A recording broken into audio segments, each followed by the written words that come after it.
Welcome to episode 18 of my Europa playthrough of Stationeers on Stationeer difficulty. And now I'm dealing with Rocketry, and yesterday I was pretty frustrated when I observed how buggy this system is. And I was actually feeling, honestly, I mean that's what it felt like to me, and I was wondering, is it really what it is? And then looking into it and realized, yeah, that's what it feels like. I was done with Stationeers, man. I was like, that is what the Rocketworks team has put out for 2 years, no change. This is as buggy as it is. But today I spent like 2 more hours toying with this system. I found out, yeah, it is a buggy mess, but you can recover from those bugs. And it's also pretty fun to work with when it works. And also, I'm using the beta version, and the developers are now adding these orbital station mechanics and such, so it might be that they changed something about Rocketry, which might actually affect me particularly in here, and I didn't actually now use the main version, which I would have to download first to check it out and all that. So maybe it's actually not as broken as I thought it is. But anyway, before we go into... I want to do 3 things. First, I want to tell you about this rocket, what just happened here. Second, I want to tell you about a different playthrough, so to speak, about this rocket.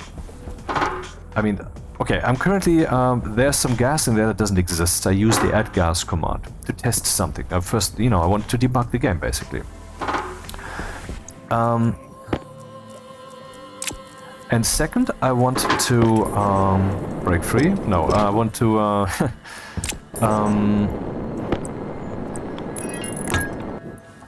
show you another such save game where I also had the addgas command and tell you about that harrowing flight that I had there.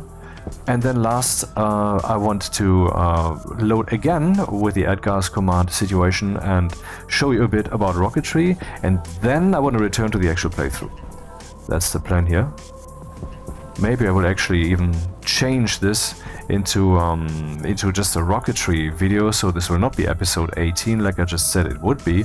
I don't know, I'm undecided, it's dynamic. I am like this. Anyway, so look at the rocket user interface. You can see here, can I zoom out further? No. This has not yet been scanned. I don't know what that is. This has been scanned. I was here and I scanned and I scanned and I scanned, and so then these things popped up, including this. I don't have any information about this. Oh, well, I do have information about this, location info, but I don't know the things connected, because I would have to fly there and then I would have to scan. How does scanning work? Well, when you're on location, this button will be available if you have scanners. If you have scanners? Well, I guess it will just be available, and then you click here and chart. I don't know what the discover button is good for. It hasn't yet appeared for me. Maybe I need a different scanner, or I need to be in a certain location where there will be something to discover that I haven't yet seen in my few tests here, in the few hours that I've tested this. And mine, well, for that I need a mining drill, which I don't have. And survey, I don't know, maybe mining and survey, I believe that's connected. Anyway. So looking at this location, nothing helpful here. I mean, why is it called retrograde moon transfer? I don't know. Why is this called prograde moon transfer? I don't know. It sounded interesting, so I flew there.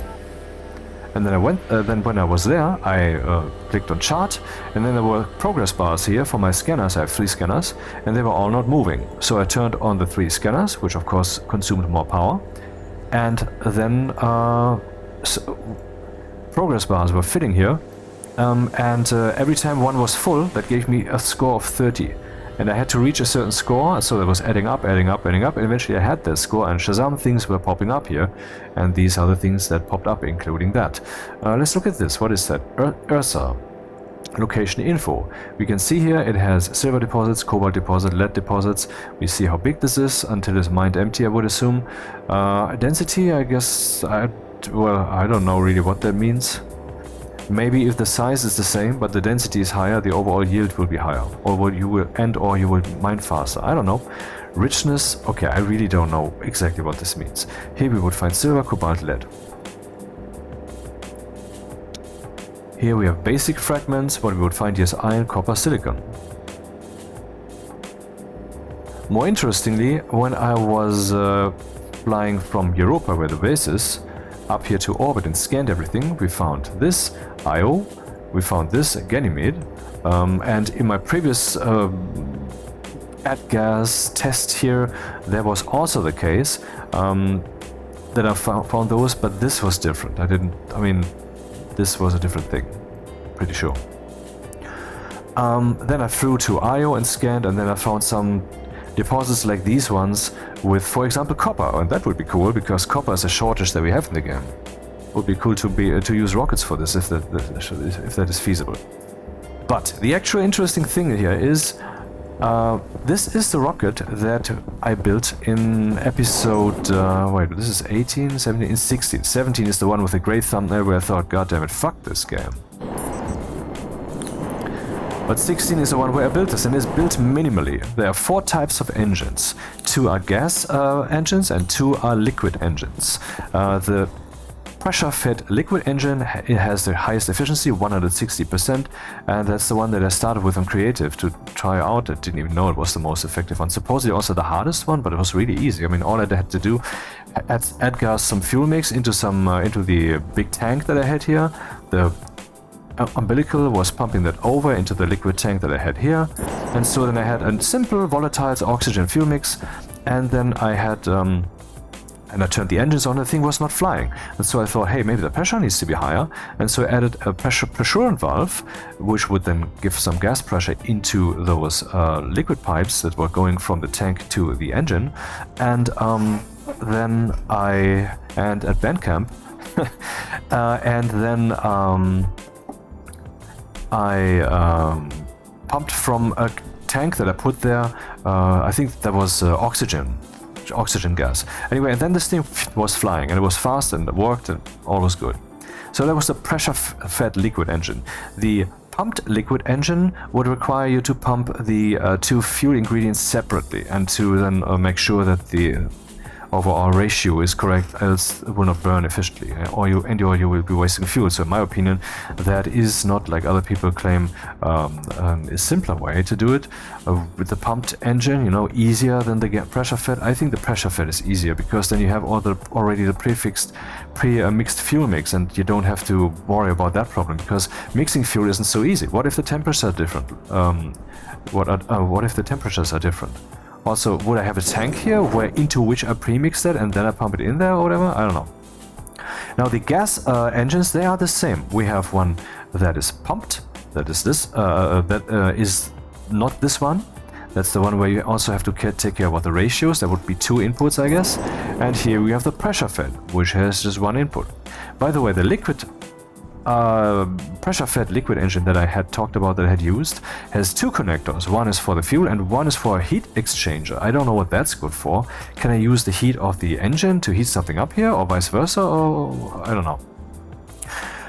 Okay, so this is a very simple rocket. I used a gas engine, and all of this is legitimate. Apart from the gas that was in there, all of this is just survival stuff that I built.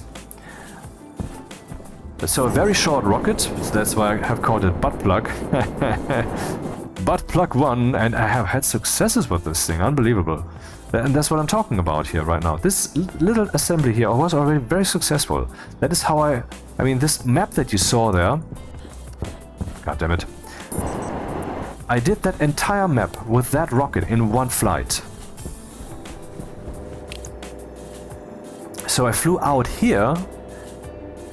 No, I didn't fly. To fly out here, did the scanning, and did all the scanning here, and then from here I returned here. That's a lot of flight.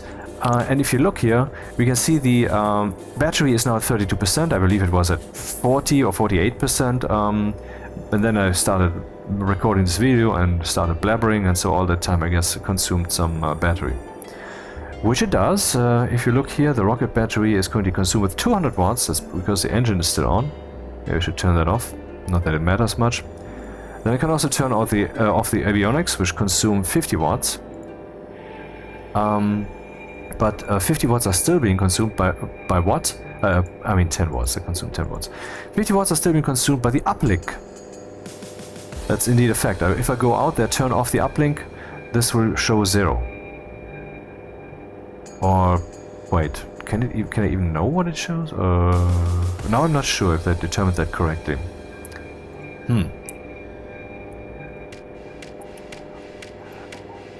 But let's talk about the rocket. We have a tank there. This is the entire rocket tank, which has 250 liters, and then also we have this pipe network with 50 liters, which arguably also counts. So we have 300 liters capacity, and I had filled that with the add-gas command to the brim, to like 50, about 51 megapascals. I mean 60, then the pipes explode. 50 megapascals with this fuel mix, you know, perfect fuel mix. And that is how I did this entire journey. And the battery, this is the smallest battery. This is like a small station battery, except half that size. And these also exist as a medium size, which is double what this one has. And this will then be like a small station battery, exactly 3.2 million, whatever the unit is, you know? It's watts, it's not watts, man. It's joules then, it's not joules either, because of the game ticks. Joules, watts per second, and all that. It's 3,200,000. And this one is half of that. And it was at like 40% when I had done this entire journey and had landed back here. And remember, I have 3 scanner heads here. Okay, it doesn't really matter how many scanner heads there are, because as long as they're not on, they're not consuming any power. And all the scanning that I did could have done with 1 scanner.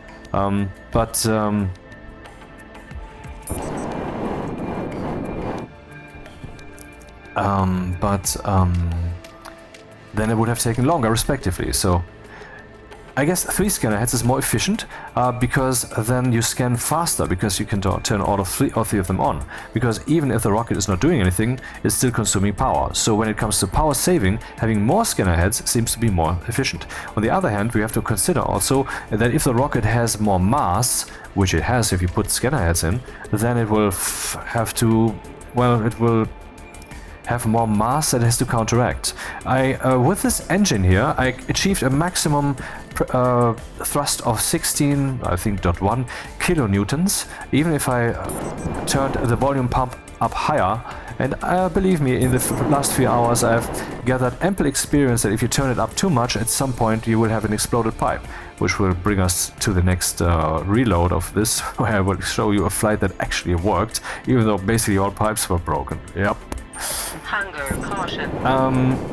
So this thing has returned from this journey and has landed here again. And it is completely okay. Nothing's broken.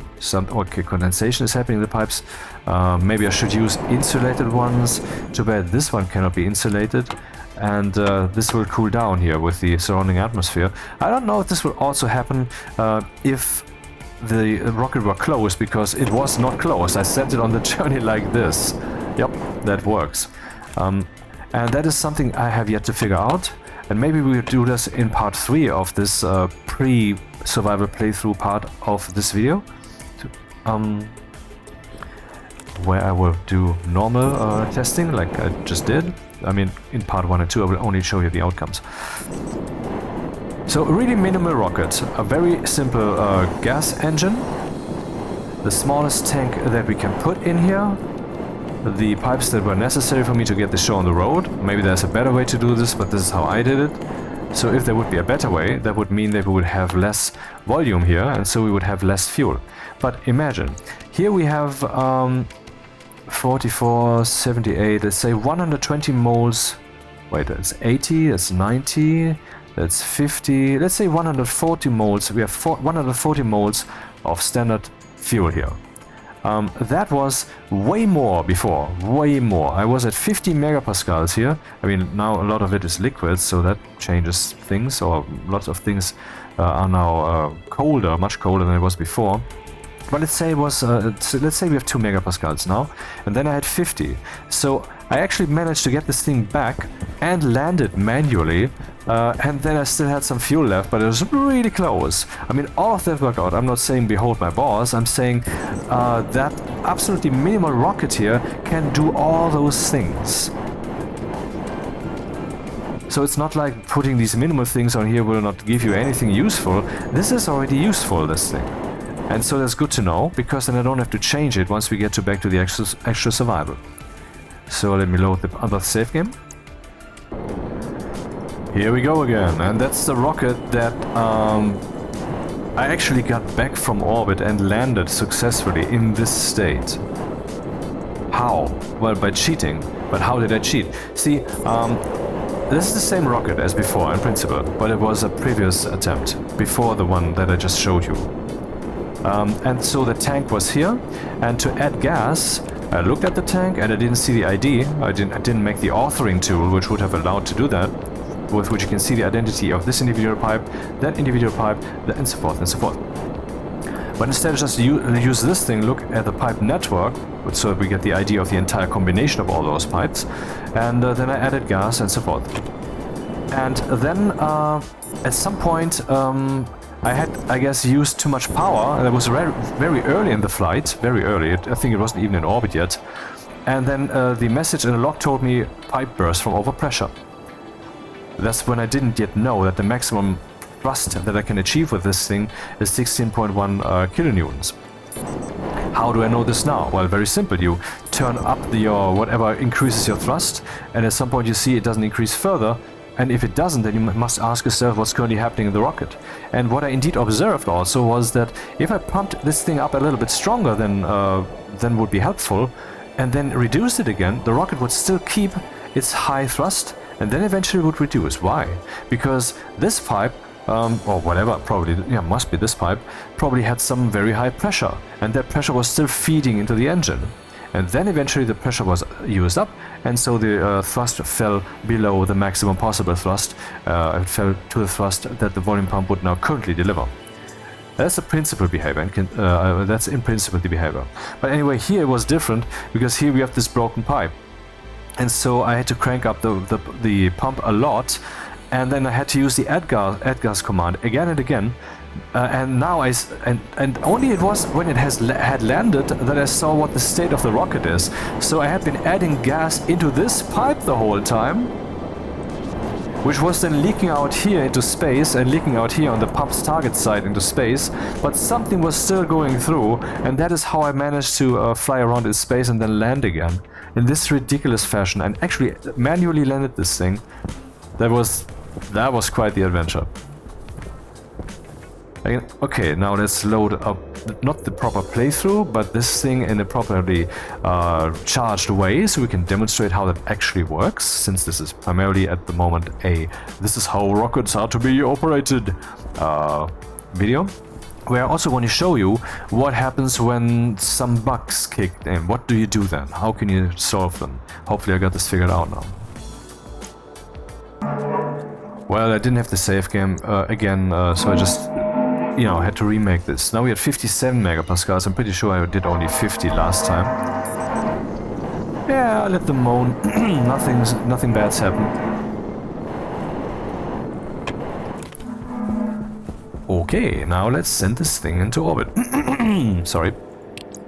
One thing that I did every time was I turned off auto land and I turned off the auto shut off. The auto shut off means that if you're reaching your destination, it will automatically shut off the gas engine. I believe that's what it does. It might also turn off some other things. I do not know. I haven't tested it. But I think this is supposedly harmless, except if I have my volume pump pumping, and if this thing doesn't also shut off the volume pump, and why would it? How would it know?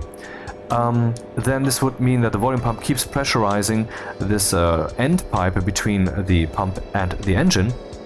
And I made it a point through my tests in the last hours to always first turn off the volume pump, so that eventually then the thrust would subside, because there's no more gas in that little in-between pipe, and then turn off the engine. Because I wanted to make sure that the pipe doesn't have anything in it that I don't want to be in there, like too high pressure or whatever. So that is something I don't use. And this one is supposedly, as I heard yesterday when I complained in the forums, hey, is this thing really so broken? Is supposedly buggy. And I don't know exactly what it does, and so I will just not use it. For now at least. Later we might figure out more things, but first I have to make sure that what I'm building in my head, this web of knowledge and understanding how the game behaves and how the bugs behave and so forth, solidify that so much that if this is introduced as a new factor that multiplies the bugs and whatever, that I'm able to navigate this dust cloud of data that's in my head, because I have a firm foundation. Okay, so currently we have no target set, none, and So let's select, for example, the launch mount and set it as the destination. Does it work even? No, it doesn't work, because that's where we are. And by the way, that's how you can test these the rockets. What I just did there, you don't need to do that. I'm just saying you can, if you know target is set, that's what I mean. Then you can turn on the engine, and you can turn on the, let's see what the volume pump setting is. Oh, 1 is way too high. Let's say very low. Let's go for this, and then Shazam. Now the engine is burning at very low thrust. And you know, another thing I did was have enough thrust so that this thing would fly, but it was taking off very slowly. And then I just stood on this thing and saw the station descend beneath me. That was nice. Anyway, turn off engine by turning off volume pump. You can see here we have a thrust of 0.218 kilonewtons. That's very weak. Turn off the volume pump, and immediately the engine turns off. I mean, it's still on, but it can't do anything. Now with 10 times that volume pump power, which is still 1/100th of what the small volume pump can do, let's see what happens. We get 2 kilonewtons of thrust, and 1.5 kilonewtons of thrust are required to overcome the problem of its weight versus the gravity. This is the weight of the thing. That would also be the gas mass in there. So yeah, dry mass. You can see what the rocket weighs, and here you can see what it weighs when the battery is charged. No, I'm kidding. When the gas is in there. So in other words, you can get some guesstimation in your head of what the rocket will eventually, what thrust it will need as the fuel runs dry. By the way, something that really also sucks is that the weight never changes. I mean, the kilonewton weight. Because, I mean, the further we get out from the planet or from the moon, the gravity should decrease, but it doesn't. So that's another negative of this implementation. It's something you can live with. Power low. The bugs, though, are hard to live with. Are they, though? I think I've found a way to live with them, and I want to show you, or I want to experience them now. So, let's turn off the engine. Not that I need to, but I want to be safe. Then I click here, I can also click here and so forth and say set destination, but it will not take, because first I have to know what that destination is. But this one, where you have location info, that works. This one doesn't have location info, this has location info. And from there we can scan the other targets. So now if I turn on the engine and then the volume pump, we will see liftoff. And then I turn off the engine again. And the... oh, that was too early, I guess. Look at the height.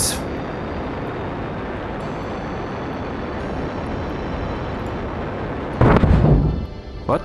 I thought I set a target location. Anyway, let's try again.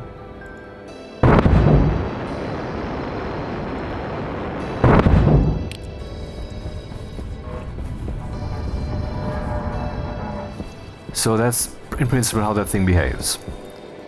Now you see that the location is launch mount and the target location is none. Let's do something wicked, which I've done before a few seconds ago, but maybe you didn't notice. Look, I turned off the engine and... oh right, I need to set the target location first, sorry. Now it's flying, and now I turn off the engine, and then you will see its location is Europa orbit and the target location is launch mount. And that's pretty stupid. So I believe what's happening is that this calculation here, which calculates an ETA until you will be there, has a bug that when certain values are reached or under, when it goes negative maybe, when I turn off the volume pump and then whatever, then it will think, oh, we have arrived, or something like it. But that is not yet a hard bug. Let's do something else. Alright, I first have to set a target. Fly a little. And then I will clear the destination. And turn off the volume pump. The rocket has now an altitude of 2.5 meters. And that's the altitude it keeps. You can let this thing fly like yee high, whatever, and it will just stay there. So that's definitely a ridiculous bug. And see, that's one of the bugs that they told me about in the forum yesterday, is that when you change the target location, that is buggy. That's a problem. And that's one of the problems I ran into yesterday, and then I thought, fuck, this is completely fucking broken. But I think I found a way to now resolve the situation. So currently it's saying we are in orbit and the target location is none. When I now say this is where I want to go, set destination, then it will fall back down. Okay. So that has resolved that problem. But I also had a situation where I could not. I think I have the. Wait, one sec, please. Set destination. Start.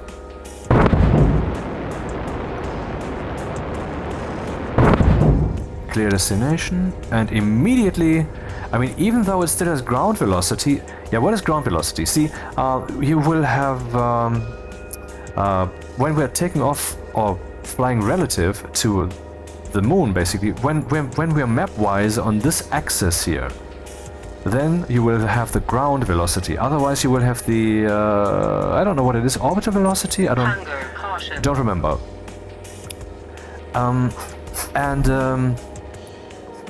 Currently, we can see that the rocket is basically flying upwards. So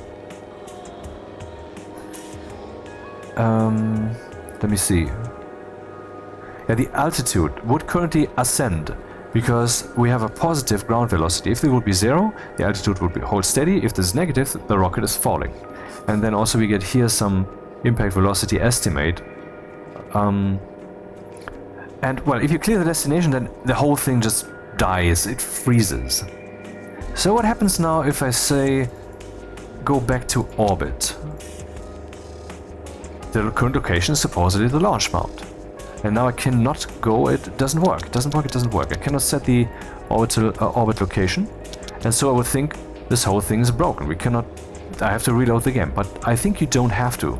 Because I believe what has to happen is that now you create some actual thrust. And then you can see it's not doing anything. And then we select the destination. And now it takes, and now we're back to launching towards the Europa orbit. So that's a way to recover from those buggy situations. Now those were not all buggy situations that are here. Why is the ETA growing? We have a very weak thrust here, and maybe the game takes that into account, that this is descending, because it would take this and this many seconds to get there. But during that time, it will already have lost thrust power. So let's make the thrust stronger. You should, by the way, mark this with the keyboard with Shift and arrow keys, and then type the number that you want. Else you will have a 0 here, basically, temporarily. Maybe that's even the case when you do it like this, but anyway. Now we can see the ETA, and actually have had this thing fly towards the place here in a way where suddenly from here it would teleport over here and then fly the rest. And I was thinking, that's something I could not yet reproduce, and I don't know if that's a killer buggy situation, not known yet. But I also had this thing on its flight here, and then the altitude here was increasing at 10 kilometers per second, and I was always already at an altitude of 400 kilometers. So that seemed like an irrecoverable situation.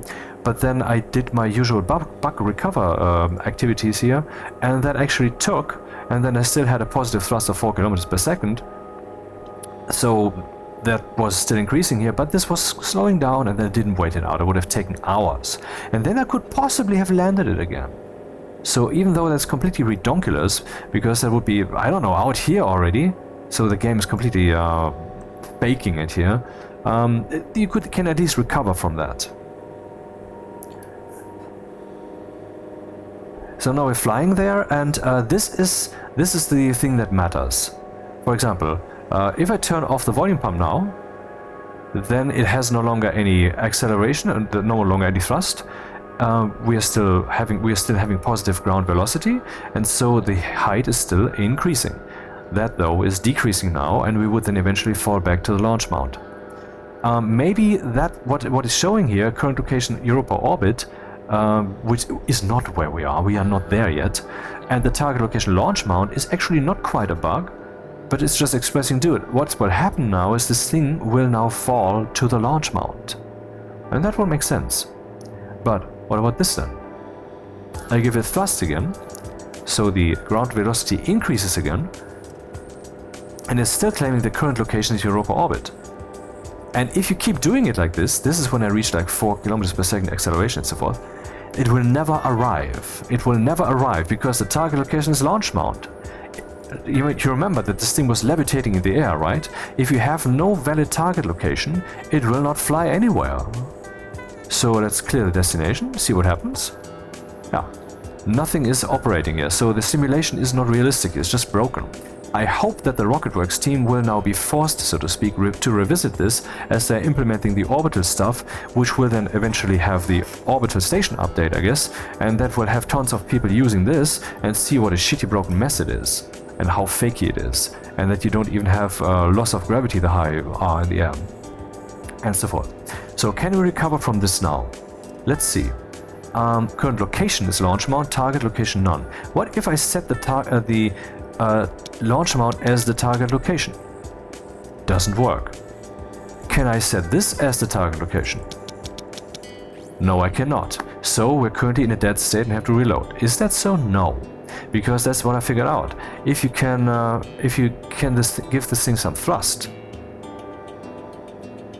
and then you say target location, then it will take, and then we can recover. So while it's a stupid broken mess, it is recoverable. It is not breaking. You can always recover as long as your rocket still has fuel and shit. I mean, that's the point. You can see the altitude is already 25 kilometers. I'm pretty sure that when I landed one of the previous times from here, that started at like 23 kilometers. So this altitude thing here, while logical in this very context, is detached from this other stuff. What the actual goal is that you have to achieve is this. Whether you're flying from let's say planet to planet, to just have a sentence there, or whether you're flying towards the thing in orbit, in both cases, what you have to do is you have to achieve the target velocity. That is what it is about. And that is the time that it currently takes for you to get there. I mean, let's kick the volume pump in the nuts and say setting 1.7. Now we have 11 kilonewtons. I had 16 kilonewtons already with 0.5. Why is it so little now? Because we have already burned through so much fuel. So let's use more then, because it's a volume pump after all. So the less gas we have in the respective volume, the less it will actually pump. 1.4. So let's go for 2 then. Power critical. Oh, we're already there. Wait, what? No, okay. That is something that I don't understand. Let's turn off the volume pump. Still this amount of thrust? I don't get it, man. Is this still this amount of gas in that pipe, or what's happening? This should be 16.1. Hunger critical. Anyway, I believe that I saw that the transfer velocity that I had achieved was higher than the target velocity, yet the ETA was still counting down. So that's another front on which this thing is just fucking broken. Anyway, when we're here, ETA 0 and so forth, target location none, Europa orbit, then we're indeed in orbit, and when I look at location info, now the chart button is available. Before, when it was saying that we are at current location Europa orbit and so forth, we were in some kind of limbo state, that button was not available, but now it is available. Okay, so what can we do now? I can say... by the way, if I click here for example, location info, I will get the information of that location, but I cannot do anything because there's no rocket in this place. And how do I get to the location where my rocket is? That the only way to do that is indeed to go to the map. Maybe that's also why that's sequentially like this, like from left to right, is to click here, and then say location info. This will set the location to that particular thing. Then you have the rockets that you can select from, only one in this place, and then I can say chart. Now you see the progress bars of these scanners, and you can see we need 450 to chart this location. The truth probably is we need 150 because we have 3 things here. And you will see that if I turn on the scanners, Hydration critical. this will now take, I think this is 20 seconds for an entire pass here. This will add, you can see scanner strength 30. I don't know if that is a thing that can be tuned by better scanners or such a thing, I don't know. Maybe that's something that the Rocketworks team is pondering, and so they just put the number here. Or maybe they just put it here to look interesting because there's some factor in the simulation, so we're not sure the factor, you know. So we now had 90 score here. Now 90 will be added, so we have 180, and I guess one of these will then pop up. And yes, it did. We need a delta V of 151. Delta V is not shown here, by the way. And yeah, IO is Temperature low. visible. Oh, okay. Temperature critical. Temperature low. Yeah, I'm still in normal survival mode because I wanted to make sure that chart progress 270. Yeah, this thing's still missing because I wanted to make sure that potential creative factors or just non-stationeer difficulty factors do not affect the way that the rocket behaves. So this is completely realistic survival thing, apart from the fact that I cheated the gas in. That's the only difference. And apart from the fact that Rocketworks is counter-cheating by having these bugs in there, which make the rocket behave in ways that are completely unrealistic and steal thrust from me, fuel from me. 4 nav points. Okay, now it's no longer scanning. The scanners, though, are still on and consume 200 watts each. If I click on the battery, we can see that. So just turn that off, and the gas engine too. So I just burned through quite some stuff here. You can do the math here, maximum and versus charge, but you don't need to. Down here we see the battery, except this would probably be the combination of all the batteries I have, while this is this individual battery.